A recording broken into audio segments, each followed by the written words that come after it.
Friends, आज हम पढ़ेंगे आइजो क्वांट के बारे में। चैप्टर है हमारा प्रोडक्शन एंड कॉस्ट। इसमें एक टॉपिक आता है आइजो क्वांट। शुरुआत में आता है एनसीईआरटी की बुक में, अगर आप देखेंगे चैप्टर में। और आपसे रिक्वेस्ट है, प्लीज मेरा चैनल सब्सक्राइब करिए, क्योंकि सब्सक्रिप्शन नहीं हो पाता है तो हम लोग इंथुजियास्टिक नहीं हो पाते, उत्साह नहीं बढ़ पाता है हमारा। प्लीज आपसे रिक्वेस्ट है। तो मैं आपको शुरू करता हूं बिना टाइम बर्बाद किए। आइजो क्वांट ये जो है ये ग्रीक वर्ड है। It is a Greek word. तो ये दो वर्ड से मिलके बना है। पहला है आइजो, दूसरा है क्वांट। तो आइजो का मतलब क्या? आइजो का मतलब इक्वल, और क्वांट का मतलब होता है क्वांटिटी। तो आइजो क्वांट का मतलब दो वर्ड हो गए। आइजो मतलब इक्वल, क्वांट मतलब क्वांटिटी। अब पहले इसकी डेफिनेशन पढ़ते हैं, फिर उसको मैं एक्सप्लेन करता हूं। डेफिनेशन क्या कहती है?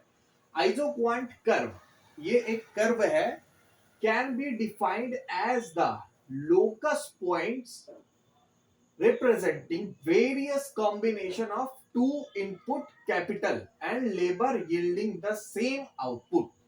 क्या बता रहा है ये कि आइजो क्वांट जो कर्व होता है उसमें जो अलग अलग बिंदु बने होते हैं, पॉइंट बने रहते हैं, उस पॉइंट से होके जो लकीर निकलती है, कर्व बनाती है, वो किस प्रकार बनाती है?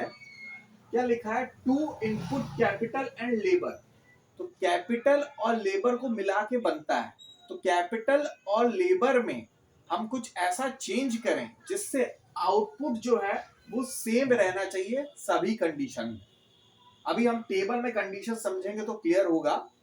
जैसे आपने लेबर की क्वांटिटी रख दी एक लेबर है आपका, और कैपिटल है आपकी 20। ठीक है, तो आपका 50 यूनिट्स का प्रोडक्शन हो रहा है, राइट। यहां पे बात हो रही थी टू फैक्टर्स की, कैपिटल और लेबर। तो इसमें 1 और 20, इसकी मिला के 50 यूनिट्स है। अब यही यूनिट सेम रहनी चाहिए। आप चेंजेस लेबर और कैपिटल में कर सकते हैं, लेकिन जो आउटपुट है वो सेम होना चाहिए। वही आइजो क्वांट कहलाता है। तो आप देखेंगे टू लेबर जो हमने किए, जब दो लेबर हो गए, एक लेबर बढ़ गया, तो हमने क्या किया? कैपिटल को कम किया, 4 कम कर दिया।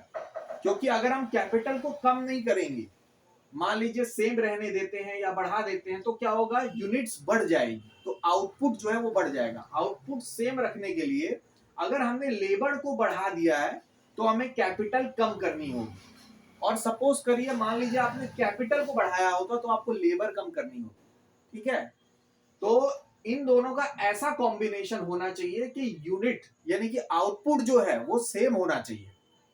तो यहां पे कॉम्बिनेशन फिर हमने 3 लेबर कर दिया और कैपिटल थोड़ी और कम कर दी तो 50 यूनिट्स हो गया। फिर 4 लेबर, फिर कैपिटल 11 कर दी तो 50 यूनिट्स ही रह गया। फिर 5 लेबर, कैपिटल 10 कर दी तो 50 यूनिट्स। अब मैं आपको, ये तो अभी तक मैं लेबर को बढ़ा रहा था, कैपिटल को कम कर रहा था, लेकिन आउटपुट हमारा सेम है सब में। तो मेन चीज ये है कि आउटपुट सेम होना चाहिए। अब आप नीचे से देखो, जैसे आपने लेबर रखा 5, कैपिटल रखी 10, तो 50 यूनिट्स। फिर आपने लेबर कम कर दिया 4, कैपिटल आपने बढ़ा दी 11, 50 यूनिट्स। फिर आपने लेबर थोड़ा कम कर दिया 3, कैपिटल आपने क्या कर दी? थोड़ी बढ़ा दी 13, तो 50 यूनिट्स। कहने का मतलब आप चेंज लेबर में भी कर सकते हो, आप चेंज कैपिटल में भी कर सकते हो, लेकिन दोनों फैक्टर्स में ऐसा चेंज होना चाहिए जिससे आपका आउटपुट जो है वो सेम आना चाहिए सभी कंडीशन पे, तभी आपका कर्व बन पाएगा। फिर नीचे देखते हैं इसका कर्व कैसे बना है। तो आप देखेंगे यहाँ पे थोड़ा सा कर्व, थोड़ा सा आपको डिस्टर्ब लग रहा होगा क्योंकि मार्कर से बनाया, मार्कर आज ठीक नहीं चल रहा था। तो ये जो है, ये वाली लाइन हमारी किसकी है? कैपिटल की है ग्राफ में, और ये लाइन किसकी है? लेबर की। ठीक है, तो लेबर में हमने 1 2 3 4 5 ये लेबर की क्वांटिटी डाल दी, और ये कैपिटल की क्वांटिटी हमने यहाँ डाल दी 20 15 10 5, ये हमने डाला। फिर हम इसके हिसाब से ग्राफ बनाएंगे अपना। जैसे लिखा है 1 लेबर 20 कैपिटल, तो ये 20 कैपिटल से आप लाइन लेंगे और फिर इसको यहां ले जाकर के स्ट्रेट लाइन खींचेंगे, ये 1 पे आके मिलेगी।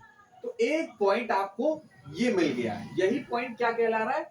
Locus of point. तो यही है पॉइंट जिस बिंदु की बात कर रहे थे।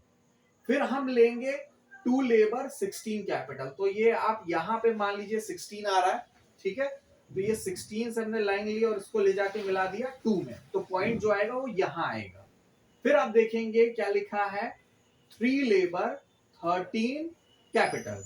तो ये आपकी मान लीजिए कि 13 जो है थोड़ा सा कम नीचे आएंगे, ट्रू थोड़ा सा नीचे आएंगे तो आएगा 13। तो इस लाइन को ले जाकर के 3 में मिला देते हैं, तो एक पॉइंट हमको यहाँ ये वाला मिल जाएगा। फिर 4 लेबर 11 कैपिटल।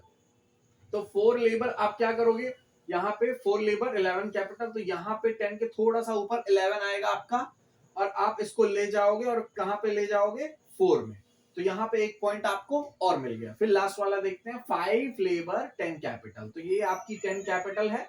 10 कैपिटल से जब आप एक लाइन यहाँ पे लेके आओगे, लाइन दिख नहीं रही है, मैंने ड्रॉ की थी, तो ये जो लाइन है ये यहाँ पे आके ये एक बिंदी बनाएगी, एक लोकस पॉइंट हमारा बनाएंगे और यहाँ पे आएंगे। फिर हम इन सारे पॉइंट्स को मिलाएंगे तो एक ऐसा कर्व जो है बनेगा। यही हमारा आइसो क्वांट है, इसी को हम आइसो क्वांट कर्व कहते हैं। ठीक है, तो फिर से बता रहा हूं, ओवर एंड आउट। एक बात में मैं कहूं तो बस 2 फैक्टर है, लेबर और कैपिटल। इनमें जो भी आप चेंजेस करें, इससे आउटपुट आपका सेम रहना चाहिए।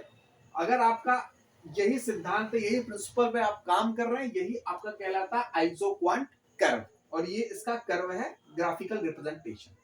Thanks for watching this, kindly subscribe my channel.